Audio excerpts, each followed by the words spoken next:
Thom Hartmann here on the news. You need to know this. The state of Florida told the Justice Department they intend to ignore its demand that Governor Rick Scott end his illegal purge of Democratic voters in the Sunshine State. Despite being informed via a DOJ letter that they were in violation of the Voting Rights Act last week, officials in Governor Scott's government are pressing forward with a massive effort to kick mostly Democratic-leaning and poor people off the voting rolls.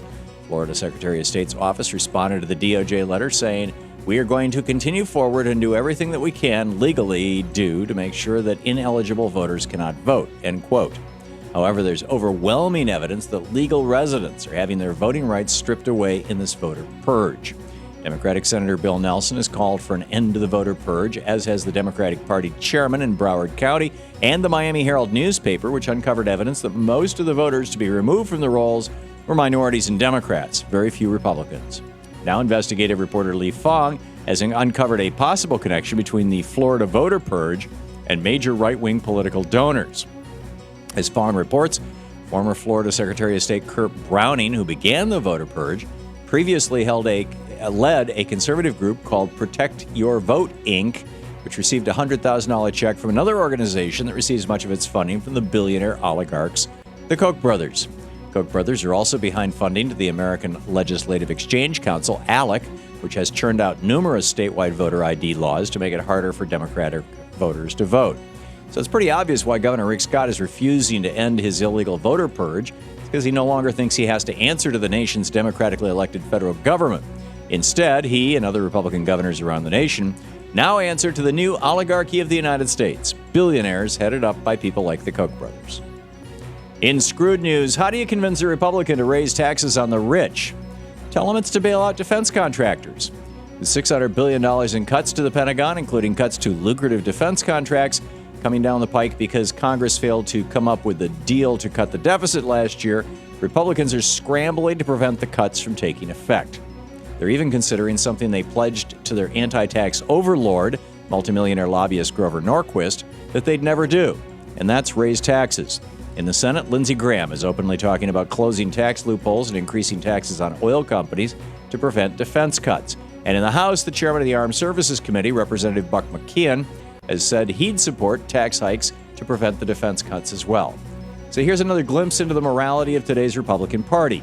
They're willing to raise taxes to keep the American war machine going, but not to keep tens of millions of American children out of poverty. In the best of the rest of the news, Greece may be headed for a revolution with a crucial election less than 2 weeks away.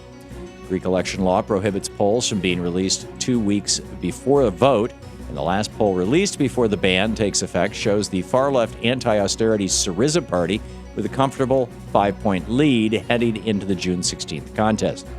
On Friday, Syriza leader Alex Tsipras unveiled the party's agenda should they win control of parliament, which includes an immediate cut to the spending cuts and austerity agenda that Greece agreed to earlier this year in exchange for a bailout, an increase in the minimum wage, a tax hike on the rich, the repeal of a privatization drive, and the nationalization of Greek banks.